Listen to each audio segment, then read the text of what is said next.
Salah satu gembong mafia yang bekerja sebagai penyelundup senjata sudah lama menjadi incaran pihak kepolisian. Gembong ini bernama Raka. Raka adalah DPO yang paling ingin ditangkap oleh pihak kepolisian hidup-hidup. Hal itu dilakukan untuk membongkar seluruh sindikat penyelundupan senjata yang bekerja sama dengan Raka.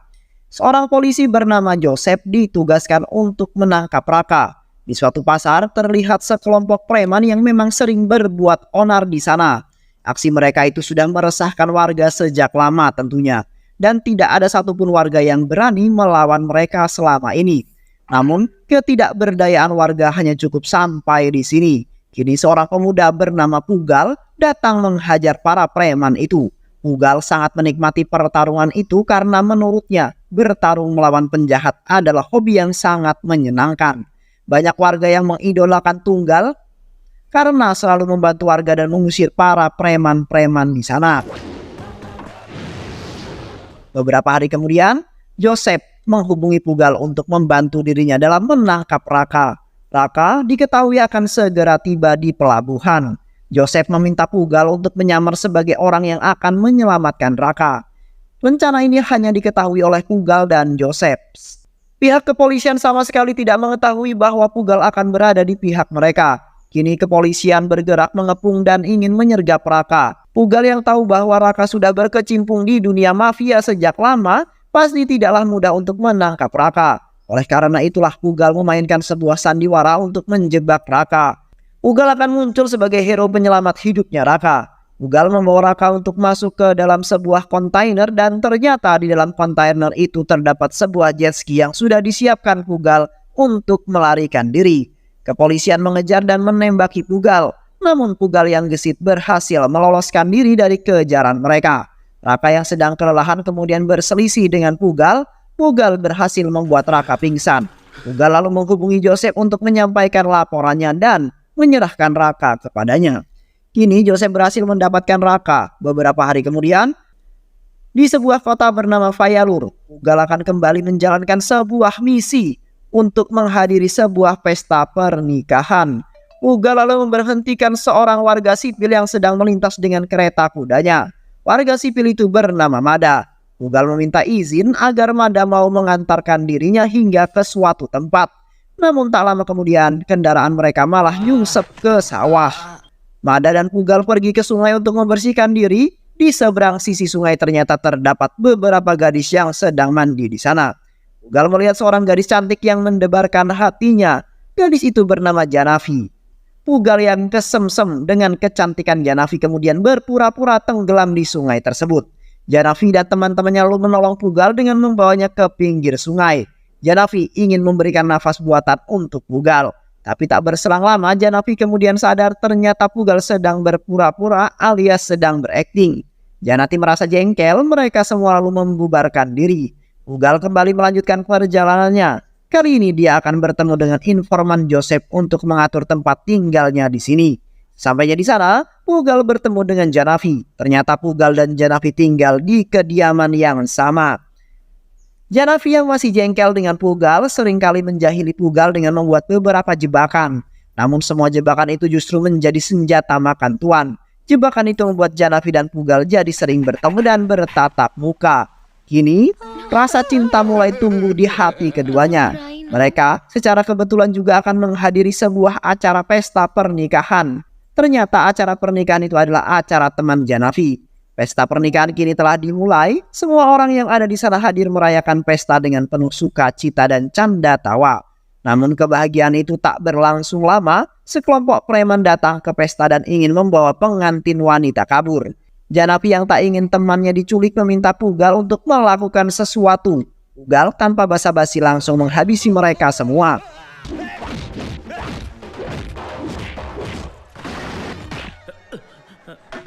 Mengetahui sang pengantin wanita telah selamat, keluarganya sangat berterima kasih kepada Pugal. Kini Janavi akan kembali ke Cinai. Pugal yang tak ingin kehilangan Janavi pun kemudian memutuskan untuk pergi ke Cinai menyusul Janavi. Mereka bertemu dan saling menghabiskan waktu bersama-sama. Bahkan Janavi sudah tak malu lagi untuk menunjukkan rasa cintanya kepada Pugal. Janavi menunjukkan kecemburuannya saat Pugal mengatakan bahwa dirinya dijodohkan dengan seorang wanita lain pilihan keluarganya.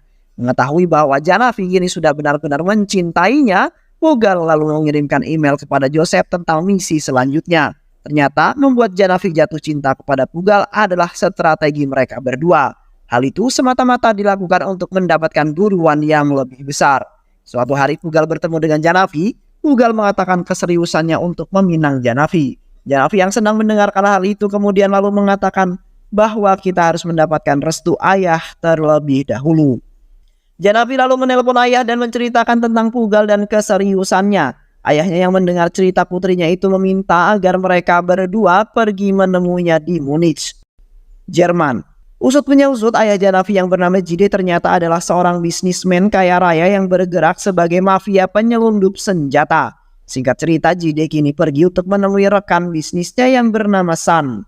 San datang bersama anak buah dan saudara-saudaranya. San lalu mengatakan bahwa dirinya mendengar kabar bahwa Raka telah dihabisi oleh pihak kepolisian. Apakah kau tahu siapa yang membunuhnya? Semoga pelakunya bukan salah satu di antara kita, ujar San. Jadi yang mendengarkan hal itu merasa tersinggung dengan perkataan San. San secara tersirat menuduh Jide sebagai pelaku pembunuhan. Ketegangan terjadi di antara mereka berdua, namun San kembali menjelaskan bahwa posisi kita, bisnis kita akan terancam jika Raka membuka mulut kepada pihak kepolisian. Mereka berdua lalu sepakat untuk meningkatkan kembali hubungan bisnis mereka. Singkat cerita, Pugal dan Janavi bertemu dengan Jide. Itulah saat pertama kali Pugal bertemu dengan mafia penyelundupan senjata yang selama ini selalu dicari oleh pihak kepolisian. Mereka berdua saling berbincang satu sama lain. Jide lalu bertanya kepada Pugal, kau tahu bahwa aku adalah seorang bisnismen yang kaya raya? Aku tidak terlalu membutuhkan uang. Lantas apakah alasan agar aku mau memberikan putriku kepadamu? Siapa dirimu dan mengapa aku harus menerimamu sebagai mantuku? Pugal lalu menjawab pertanyaan Jide. Aku lulusan MIB Oxford University dan bekerja di IT Cakraput. Saya adalah pembunuh profesional yang menghabisi Raka, teman Anda. Sedangkan Anda adalah penyelundup senjata sekaligus temannya Raka. Aku datang dengan penuh rasa hormat memperkenalkan diri sebagai calon mantumu, bukan sebagai dewa. Lantas, apakah Anda masih ragu akan kualitasku? Ujar Pugal. Jide terkejut setelah mengetahui fakta tersebut. Jide lalu meminta Pugal untuk mengatakan siapa orang yang membayarnya untuk menghabisi Raka. Namun Pugal membantah. Dirinya membunuh seseorang bukan demi uang, melainkan demi sebuah keadilan. Jide terkesima dengan idealisme dan keberanian Pugal. Jide meminta Pugal untuk bekerja di bawah naungannya dan melaksanakan sebuah misi untuk menghabisi San.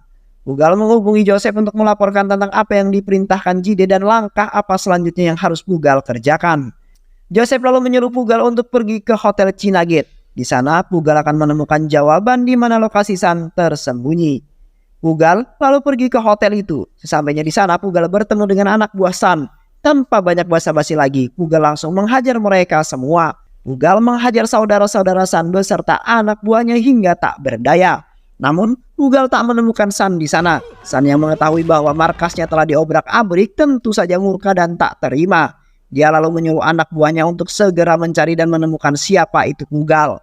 Anak buah San berhasil menerobos masuk ke dalam rumah Pugal, namun mereka tak menemukan Pugal di sana. Rumah itu sudah kosong. Mereka mencoba kemudian melacak keberadaan Pugal melalui nomor telepon rumahnya. Riwayat panggilan itu menuju mengarah ke sebuah bandara. Mereka menduga bahwa San pasti sedang ke bandara untuk menemui orang itu. San kemudian meminta anak buahnya untuk menyusul Pugal ke bandara. Usut punya usut, ternyata San sedang menjemput ibunya yang ada di bandara. Anak buah San terus berusaha untuk segera menghabisi Pugal. Mereka semua terus-menerus membidik kepala San. Namun kesempatan untuk menembaknya tak kunjung datang. Selalu saja terhalang dengan ramainya orang yang ada di sana.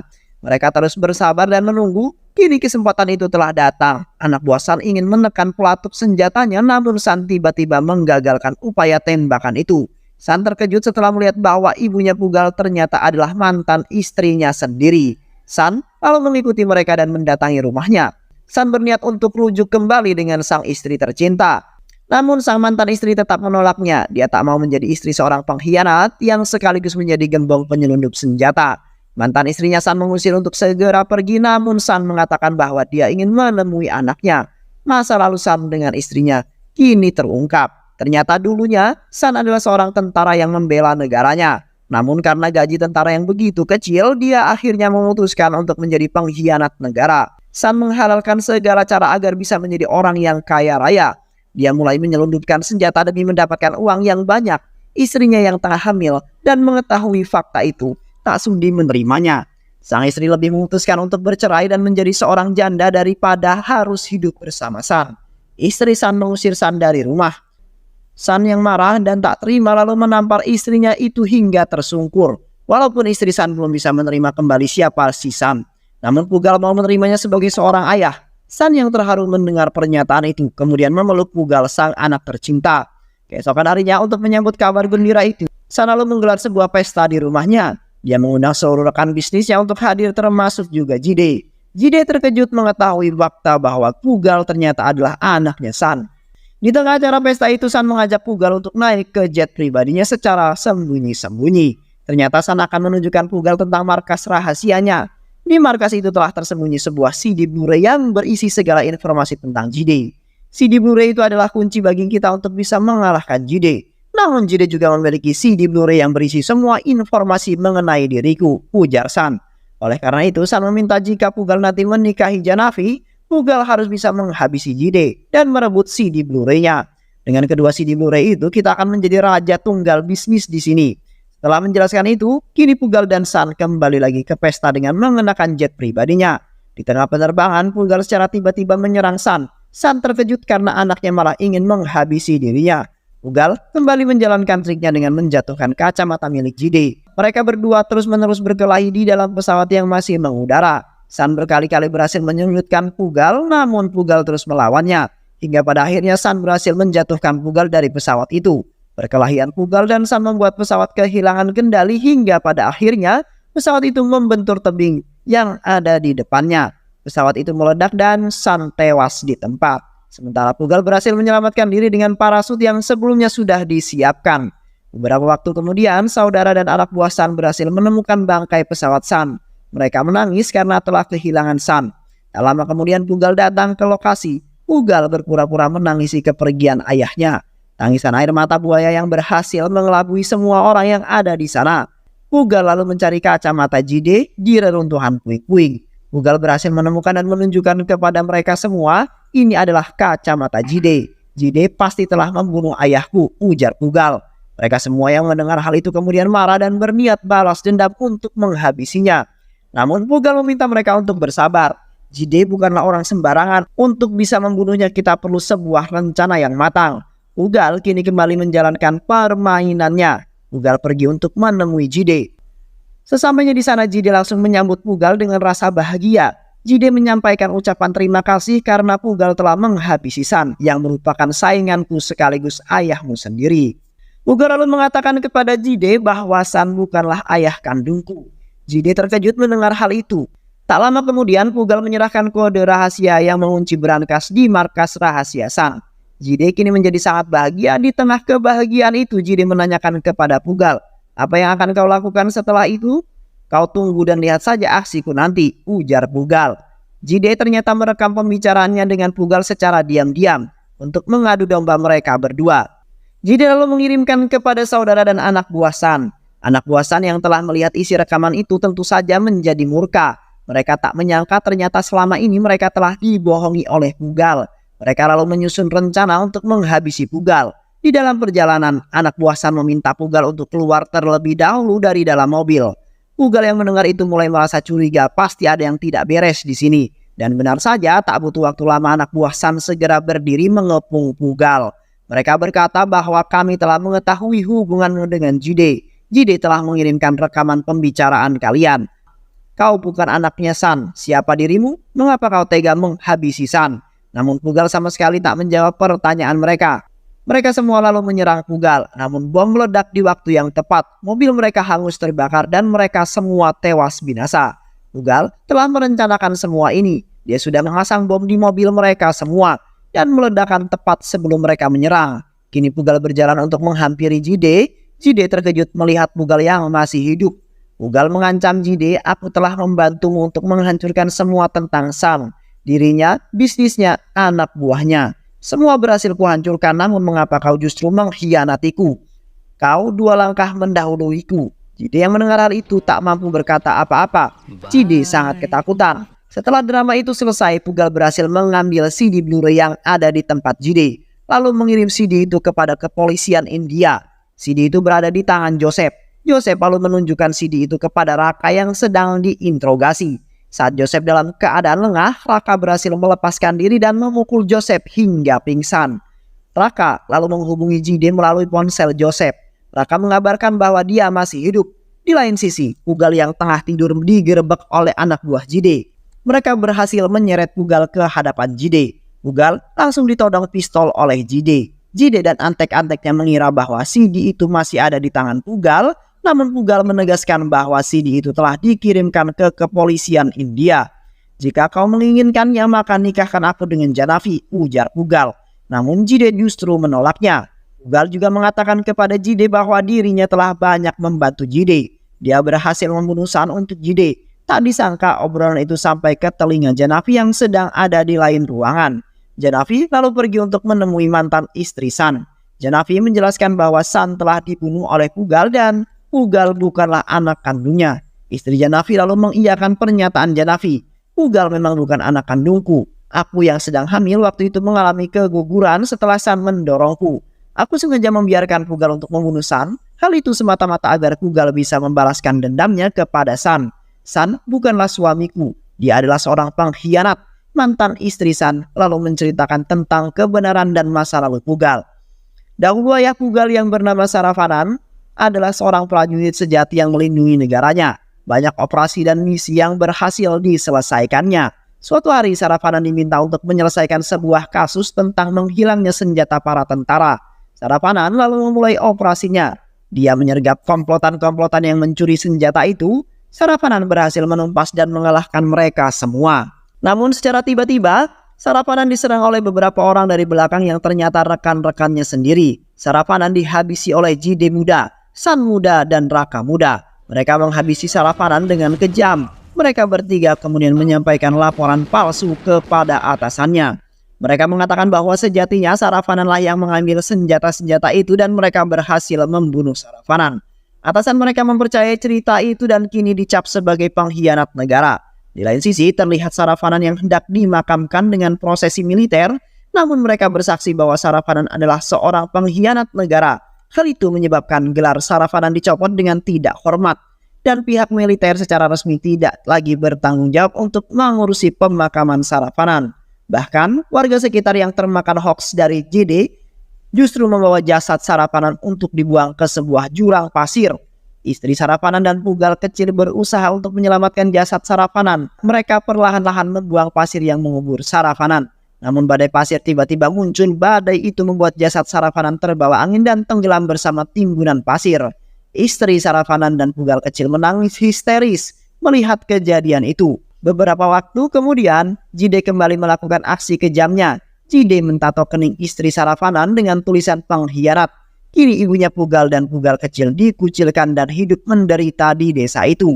Ibu Pugal yang tak ingin anaknya ikut diperlakukan buruk kemudian menyerahkan Pugal kecil ke sahabatnya yang ternyata adalah mantan istri San. Kini Janavi yang mengetahui hal itu mulai merasa khawatir terhadap Pugal. Tak lama kemudian Pugal dan Jide sudah sampai ke India. Jide datang untuk menukarkan kaset CD itu dengan nyawa Joseph. Joseph yang mendongakkan pistolnya kepada Raka, sedangkan Raka mengancam Joseph dengan pisau di lehernya. Pugal yang melihat hal itu langsung menggaskan mobilnya untuk menabrak Raka. Raka tewas di tempat kejadian. Pugal lalu menyandra Jide untuk dieksekusi di kampung halamannya. Sementara Joseph memberantas anak buah Jide yang berusaha untuk menyelamatkan Jide. Tak lama kemudian, kini Pugal sudah sampai di tempat di mana ayahnya difitnah dan dipermalukan. Pugal menangis melihat ibunya yang masih hidup. Ibu Pugal tetap tinggal di sana setelah dikucilkan sekian lama. Jide tak menyangka jika ibunya Pugal masih hidup. Kini giliran Pugal yang akan membalaskan semua yang telah dilakukan Jide terhadap Pugal dan ibunya. Jide akhirnya mengerti mengapa Pugal melakukan semua ini. Tak lama kemudian anak buah Jide datang untuk menyelamatkan Jide. Mereka membawa Joseph yang sedang terluka parah. Joseph gagal menghabisi anak buah Jide. Pugal marah dan tak terima. Dia berjalan menghampiri mereka, namun tembakan anak buah Jide berhasil mengenai Joseph dan membuatnya tersungkur. Mereka semua memanfaatkan momen itu untuk menyerang Pugal. Ibu Pugal berlari untuk menyelamatkannya, namun sang ibu malah diterjang oleh Jide. Pugal bangkit tak terima ibunya disakiti, namun Jide berhasil membuatnya kembali tersungkur lemah tak berdaya. Jide meminta anak buahnya untuk segera menggali makam. Jide kemudian menguburkan Pugal secara hidup-hidup. Namun sang ibu yang tak kuasa melihat anaknya langsung berdoa kepada Tuhan Yang Maha Esa sambil berusaha untuk membuang tanahnya. Tuhan lalu menunjukkan kuasanya. Sebuah badai pasir datang menerpa kawasan itu. Pusaran angin mengangkat pasir yang menimbun Pugal. Pugal kini kembali bangkit dengan kobaran semangat yang membara di dadanya. Pugal lalu mengajar dan menghabisi semua anak buah Jide. Kini hanya tinggal Jide seorang. Jide yang melihat kekejaman Pugal berlari ketakutan untuk menyelamatkan dirinya. Ibu Pugal lalu berteriak kepada Pugal, "Jangan biarkan dia lolos, melarikan diri nak." Pugal berhasil mengejar Jide dan membuatnya jatuh tersungkur. Pugal kemudian datang membawa seluruh masyarakat yang ada di sana. Jide diminta untuk menjelaskan semua kebenaran tentang apa yang terjadi pada ayahnya Pugal. Secara kanan, Jide lalu berkata bahwa ayahnya Pugal bukanlah seorang pengkhianat. Dia adalah prajurit sejati yang senantiasa mengabdi untuk negara. Setelah mengatakan fakta kebenarannya itu, Pugal lalu menekan tombol dan menjatuhkan tangki bulldozer ke tubuh Jide hingga tewas. Dan film pun selesai. Banyak sekali pelajaran hidup yang kita bisa dapatkan dari film ini ya sahabat. Semoga teman-teman semua terhibur setelah menyimak alur cerita film ini. Terima kasih sudah menyimak video-video LK21 Revive. Semoga sahabat semua terhibur dan sampai bertemu lagi di video-video berikutnya. Sehat selalu dan wassalamualaikum warahmatullahi wabarakatuh.